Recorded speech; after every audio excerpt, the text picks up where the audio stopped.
안녕하세요. 저는 9년차 데이터 분석가 제이콥 멘토라고 합니다. 저는 제조업인 LG, 금융업인 신한을 거쳐 현재는 이커머스 기업에서 데이터 분석가로 일하고 있는데요. 아무래도 다양한 도메인 경험이 있다 보니 각 산업에서 분석가에게 요구하는 역할의 변화를 누구보다 가까이 실감해 왔던 것 같습니다. 그래서 이번 영상에는 2026년을 맞아서 데이터 분석가의 역할은 어떻게 변화하고 있는지, 그리고 2026년에는 어떤 역량을 갖춘 인재가 데이터 분석가로 성장할 수 있는지를 가장 현실적인 관점에서 이야기 드려보도록 할게요. 많은 분들이 궁금해하는 데이터 분석가 취업 현실과 진입 전략까지 함께 말씀드릴 예정입니다. 먼저 2026년 데이터 분석가 트렌드는 크게 두 가지로 말씀드릴 수 있을 것 같은데요. 제가 말씀드리는 내용은 대기업의 채용 기준과 조직 구조 변화 중심이라고 이해하시면 됩니다. 왜 대기업을 기준으로 보냐? 국내 데이터 조직의 방향성은 대부분 대기업에서 먼저 정립되고 그 다음 중견,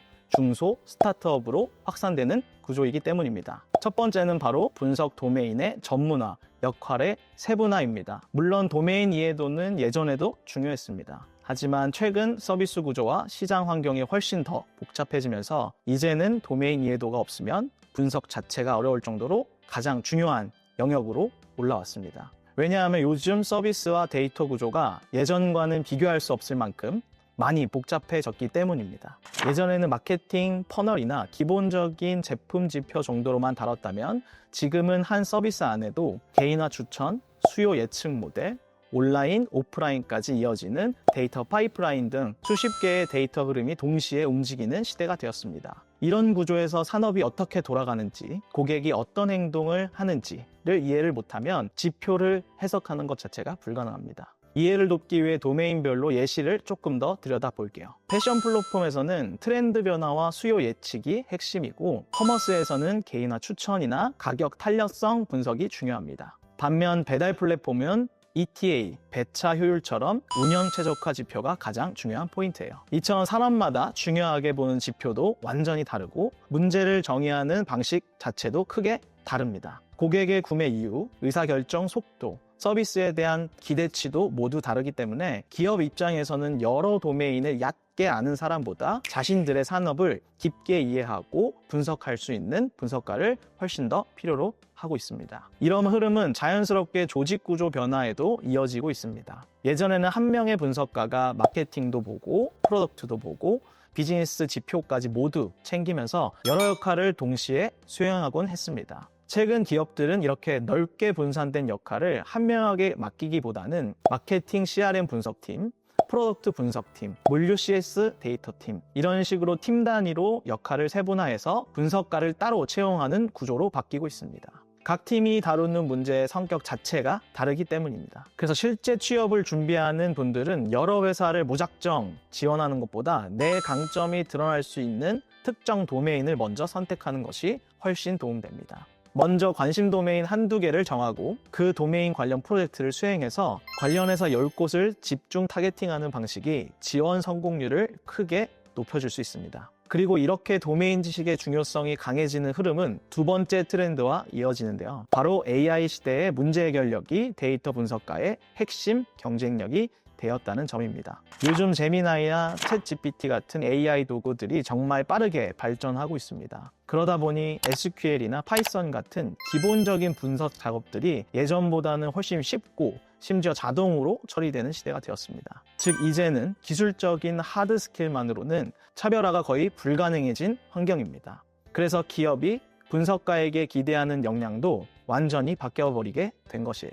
이제 코드를 얼마나 잘 쓰느냐 보다는 훨씬 더 본질적인 능력, 바로 문제 해결력을 최우선으로 보게 되는 겁니다. 그리고 여기서 말하는 문제 해결력이란 어떤 지표의 변화가 중요한 문제인지 판단하고 왜 그런 변화가 생겼는지 구조적으로 가설을 세우고 데이터를 통해 그 가설을 검증하고 실제 실행 가능한 개선안을 제시하는 것까지 전체 과정을 말합니다. 왜 이 능력이 중요하냐면 AI는 코드를 대신 짜줄 수는 있어도 무엇이 진짜 문제인지, 무엇을 먼저 해결해야 하는지 이런 비즈니스 판단은 AI가 대신해 줄 수 없기 때문입니다. 그래서 오히려 지금처럼 AI가 빠르게 발전하는 시대에는 분석가가 기술로 손보보는 것이 아니라 문제를 정의하고 해결하는 능력으로 차별화되는 시대가 된 겁니다. 그리고 저는 이 부분이 신입이나 비전공자분들에게는 되게 희소식이라고 생각합니다. 왜냐하면 SQL이나 파이썬처럼 처음 배울 때 어려운 기술 영역은 AI가 많은 부분을 도와줄 수 있지만 도메인 이해도나 논리적 사고, 문제 구조와 같은 능력은 전공과는 거의 상관이 없습니다. 오히려 다양한 배경을 가진 비전공자가 더 빠르게 성장하는 경우도 많습니다.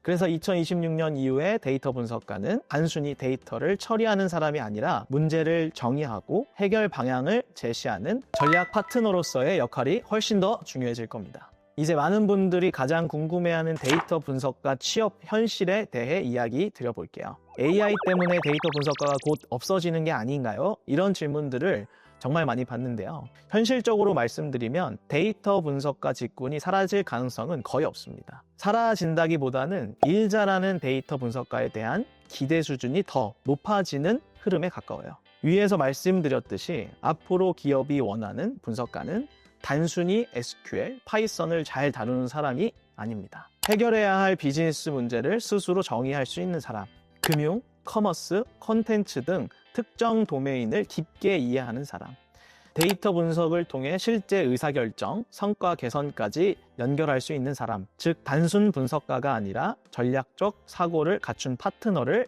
원하게 될 것입니다. 그럼 어떤 산업에서 분석가 수요가 더 늘어날까요? 현업 기준으로 가장 뚜렷하게 보이는 산업 3가지를 말씀드리면 첫 번째는 금융, 핀테크 산업입니다. 카드 결제, 계좌 거래, 대출 데이터, 페이, 포인트 등 거래 단위 데이터가 폭발적으로 쌓이는 산업이기 때문입니다. 데이터 인력 수요가 가장 안정적이고 꾸준할 거라고 생각됩니다. 리스크 분석, 고객 세그멘트, 이상 거래 감지 등 분석가가 기여할 수 있는 분야도 굉장히 넓습니다. 두 번째는 커머스 리테일 쪽입니다. 상품 조회, 장바구니, 결제까지 고객 행동의 전 과정이 모두 데이터로 남는 산업이고 매출, 마진 구조가 숫자로 명확하게 보이기 때문에 데이터 기반 의사결정을 하지 않으면 경쟁에서 바로 밀리게 됩니다. 그래서 신규 서비스 기획, 프로모션 성과 분석, 추천 시스템 구축 등 분석가가 실제 성과 개선에 기여할 수 있는 여지가 매우 큰 산업입니다. 마지막으로는 콘텐츠 플랫폼, 특히 OTT 산업입니다. 어떤 콘텐츠를 언제 재생했는지, 어디에서 이탈했는지, 어떤 장르를 선호하는지 이 모든 행동이 로그로 기록되기 때문에 사용자 경험 개선, 추천 알고리즘 고도화, 이탈 방지 등 분석가가 주도적으로 일할 수 있는 영역이 정말 많습니다.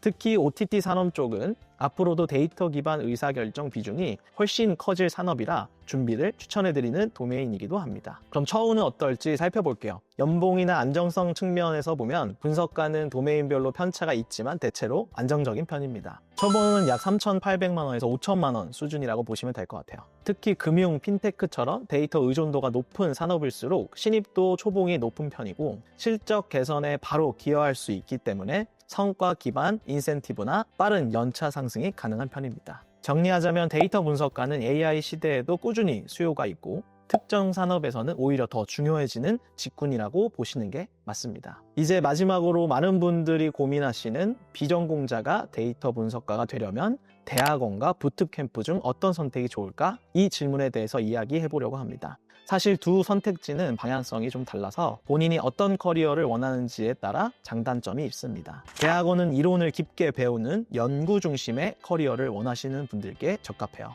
통계, 머신러닝 같은 기반을 탄탄하게 쌓을 수 있다는 장점이 있습니다. 다만 시간이 오래 걸리고 비용 부담이 있고 실제 서비스 데이터를 다뤄보는 경험은 상대적으로 적다는 단점이 있습니다. 반대로 부트캠프는 짧은 기간 안에 실무에서 바로 쓰는 스킬과 프로젝트 경험을 쌓고 싶은 분들께 유리합니다. 실제 기업 데이터로 포트폴리오를 만들고 취업 지원까지 이어지는 게 큰 장점입니다. 물론 이론을 깊게 파고드는 데에 한계가 있고 기관마다 커리큘럼 퀄리티 차이가 있다는 점을 고려하셔야 합니다. 하지만 앞서 말씀드렸듯이 기업들이 요즘 데이터 분석가에게 가장 높게 평가하는 역량은 전공 기반의 툴 숙련도나 이론 지식이 아니라 실제 문제를 정의하고 해결하는 능력, 도메인 이해도, 실무 프로젝트 경험입니다. 이런 흐름을 고려하면 비전공자에게는 대학원보다 부트캠프가 훨씬 빠르고 실질적인 진입로가 될 수 있습니다. 특히 이제는 기술적 하드 스킬의 격차를 AI가 많이 메워주고 있기 때문에 비전공자분들도 상대적으로 짧은 시간 안에 실무 수준의 역량을 쌓고 프로젝트를 완성할 수 있는 환경이 만들어졌습니다. 그럼 자연스럽게 어떤 부트캠프를 선택해야 하지? 라는 고민이 드실 텐데요. 부트캠프를 고르실 때는 멘토진 라인업과 실무 프로젝트 경험을 쌓을 수 있는가를 가장 우선적으로 보시는 게 좋습니다. 제가 멘토로 참여하고 있는 커널 아카데미는 대기업 현직자로 구성된 멘토진은 물론 실제 기업 데이터 기반 프로젝트와 1대1 멘토링, 취업 연계까지 묶여 있어서 비전공자분들이 실무로 진입하기에 가장 효율적인 구조를 갖추고 있으니 관심 있는 분들은 아래 댓글 링크를 참고해 주세요. 감사합니다.